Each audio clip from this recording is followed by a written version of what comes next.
రాయలసీమలో వలసలు లేకుండా చూడాలన్నదే తమ లక్ష్యమని విద్యా ఐటీ శాఖల మంత్రి నారా లోకేష్ పేర్కొన్నారు. కర్నూలు జిల్లా మంత్రాలయంలో మంత్రి పర్యటించారు. శ్రీ రాఘవేంద్ర స్వామి గురు వైభవోత్సవాలలో పాల్గొని స్వామివారిని దర్శించుకున్నారు. మార్చి 1వ తేదీ శనివారం నుంచి 6 రోజుల పాటు ఈ ఉత్సవాలు జరగనున్నాయి.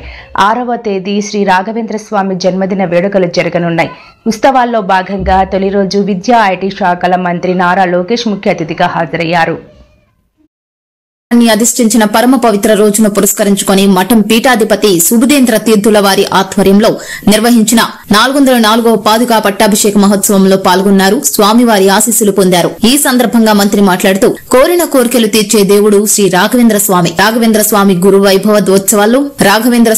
వైభవోత్సవాల్లో పాల్గొనడం చాలా ఆనందంగా ఉంది. కూటమి ప్రభుత్వంలో ప్రజలు సుఖ సంతోషాలతో ఉండాలి. ఇందుకోసం అహర్నిశలు కృషి చేస్తాం. రాయలసీమలో వలసలు లేకుండా చూడాలన్నదే మా లక్ష్యం. వర్షాలు బాగా కురవాలని కోరుకుంటున్నాను. ప్రజలు దేవుని ఆశీస్సులు మాకు ఉండాలని అన్నారు. ప్రజాభిషేక మహోత్సవం అనంతరం మఠం పీఠాధిపతి సుబుధేంద్ర తీర్థులు వారు మంత్రి లోకేష్ ను శాలువతో ఘనంగా సత్కరించి జ్ఞాపకను బహుకరించారు. ప్రత్యేక ఆశీర్వచనాలు అందజేశారు. అంతకుముందు ఆలయానికి చేరుకున్న మంత్రి నారా లోకేష్ కు ఆలయ నిర్వాహకులు పూర్ణ కుంభంతో స్వాగతం పలికారు. ముందుగా మాంచాలమ్మ అమ్మవారిని దర్శించుకుని మంత్రి నారా లోకేష్ ప్రత్యేక పూజలు నిర్వహించారు. అమ్మవారి ఆశీస్సులు పొందారు.